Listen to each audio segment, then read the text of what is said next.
Hi, welcome to this presentation on living reliability, the guiding principles. My name is Bob Latino and I will be your host for the next few minutes, and I appreciate your time. Thank you. A very commonly held view of reliability is that it only encompasses the hard technologies. These are the ones that we see and hear about, and when we purchase things, we're happy because we buy physical things. These include, but are not limited to, tools such as vibration monitoring, infrared, acoustics, ultrasonics, all the way to the more sophisticated end of the finite element modeling and the rotor dynamics and the motor current analysis. These are very valuable tools to the field of reliability. But let's not forget what we call the soft side of technology. For reliability to be considered holistic, we will need to couple the hard technologies along with the soft technologies. The soft technologies typically involve the human side, where the humans are involved in decision making and the development of systems in order to aid decision making. These again are a few inclusive in the soft technologies category, but not limited to the policies, procedures, support mechanisms, resourcing, training, expectations, and infrastructure. As a research and development group in the early 70s, Reliability Center was involved with a major chemical corporation in the setting up and establishing of a reliability center for the corporation. In determining the structure for where would reliability be most effective, we found out one place that it was not as effective. If reliability is subordinate to a maintenance function, then it is the kiss of death. We've found this numerous times in the past, not only with ourselves, but also with our clients, is that reliability by its nature is a tomorrow function, whereas maintenance is a today function. Again, in these terms, reliability is more a proactive function, whereas maintenance is a day-to-day reactive function. So if reliability is subordinate to a maintenance function, it is inevitably going to be burdened by the reactive nature of the work. Anyone who's ever been a maintenance engineer where their titles have been changed to reliability engineers, but their functions have not changed, can understand that if they are subordinate to a maintenance function, they will always have to respond to the reactive work first, and then they will get to the opportunities, which rarely ever happens. The more appropriate place on the organizational chart for reliability would be lateral to the maintenance position and a direct report to the plant manager. The reliability operations are looking after tomorrow and should not be burdened with the day-to-day functions of today. What I'm going to be describing is a list of guiding principles that was developed by my father, Charles J. Latino. He lived by these principles. I can attest to that. Many of you that know that Charles recently had passed away, and this is giving new light to the way that he had lived his life in reliability and his over 50 years experience pioneering in the field. The number one reliability principle was to, beyond age 45, get a comprehensive physical every year and practice preventive maintenance principles on yourself by eating and exercising properly. I can tell you that Charles did this devoutly. Reliability was not just a job for him, but it was his life practice, and he did it just as well at home as he did in the office. Number two, assign subordinates to tasks that they have the training and desire to perform. People who want to do something are much more effective than people that have to do something. Why would we want to expense people's education by putting them in jobs that they are not qualified for? We wouldn't want it done to us, and we shouldn't do it to others. Principle number three, develop a reputation for outstanding performance and then use that reputation as political capital to advance your larger ideas. Principle number 4. Find ways to exploit the successes of your group through available advertising and marketing channels. Unfortunately, in the reliability business, you're going to have to toot your own horn, and those of you in the business understand that.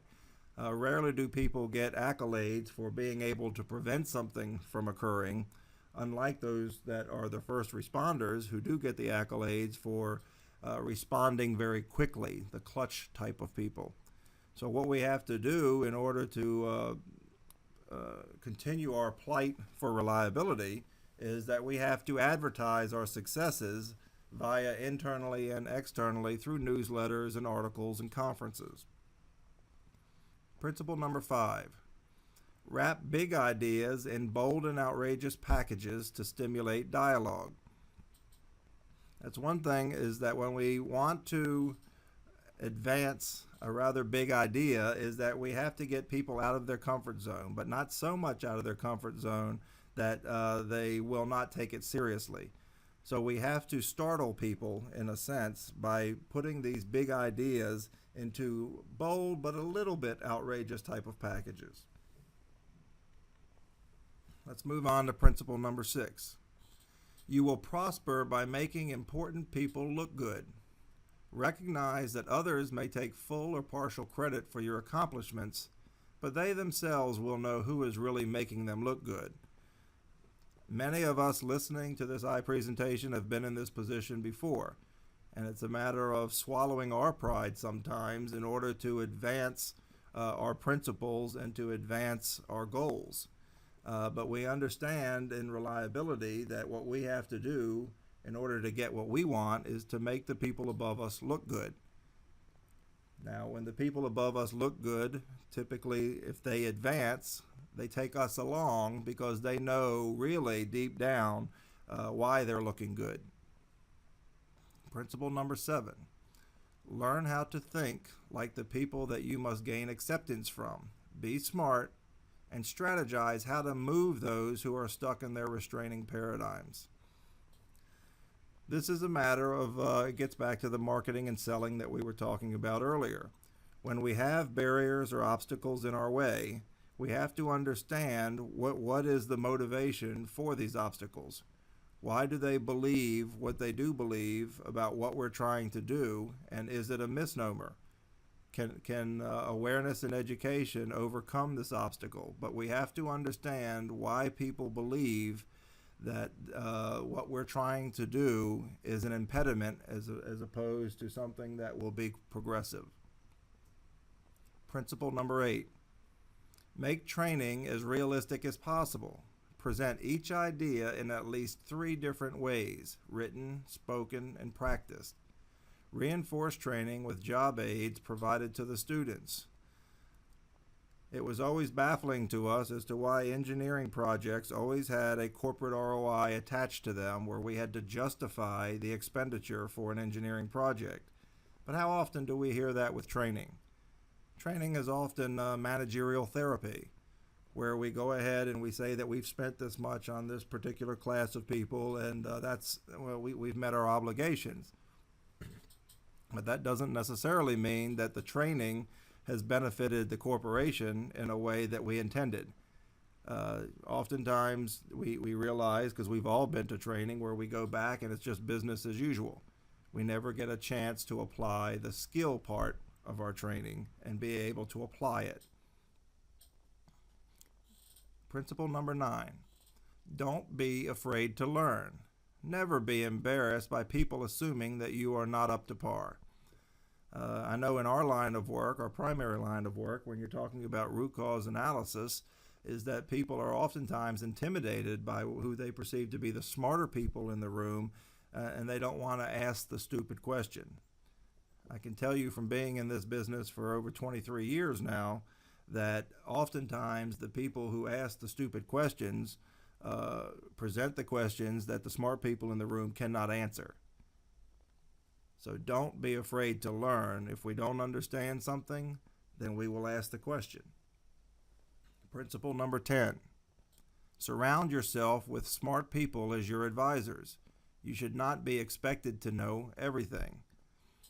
I know that Charles practiced that in our business as a chemical engineer. He was not well versed on the business side of it. So when taking the risk and going ahead and starting his own business, he surrounded himself with very smart people in the areas of accounting and tax and legal. So just because we don't know these particular crafts, we make sure that we're surrounded by the people that we know and the people that we trust. Principle number 11, think bigger than the immediate situation. Always look at what is possible from the big picture point of view. There always has to be a motivation. I'm a firm believer in the saying that you cannot do what you cannot imagine. Charles would always tell us when he was starting the reliability projects within Allied Signal in the early years, is that, they were making money hand over fist in the 50s and 60s. Nobody was really interested in his reliability ideas, of his grandiose ideas. But he always had the vision that this was going to be needed whether they liked it or not. He always had that big picture point of view, and eventually it came to pass that we're not just going to be able to live with letting things break down and then worrying about it later. Principle number 12. Recognize that the small failures are the precursors to the larger catastrophic ones. It is proactive to analyze them with root cause analysis and prevent their potential consequences. Oftentimes when we hear the term root cause analysis, it's applied after the fact. We have to have a catastrophe for someone to think it's serious enough to conduct this intimidating name of a root cause analysis.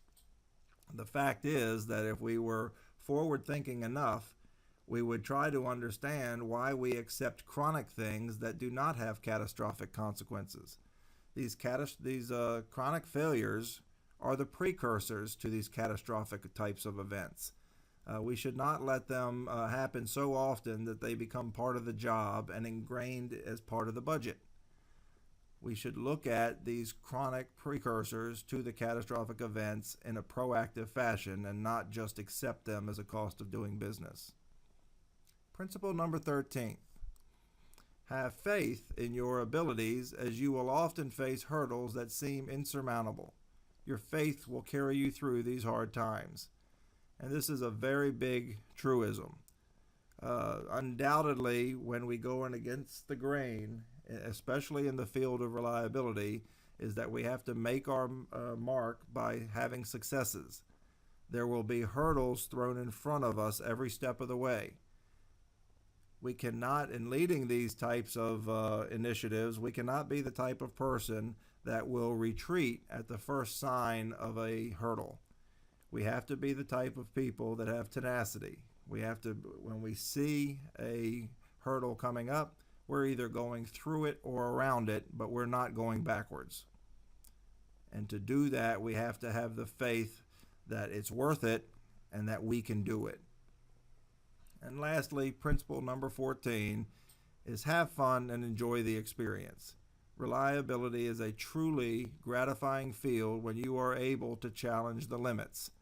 And that's exactly what reliability is about, it's challenging the existing mindsets as to why do we do things the way that we do it, and having an open enough work atmosphere where people won't fear that they will lose their jobs for being honest. And that's the challenging part of setting up a culture of reliability, is creating a transparency and an openness to understanding why we do the things that we do. I thank you for taking the time to listen to these principles that Charles had developed during his lifetime and career in the field of reliability. I appreciate your time, and should you have any questions or desire more information, please visit us at our new website at www.reliability.com. Thank you for your time, and best wishes on your individual reliability efforts.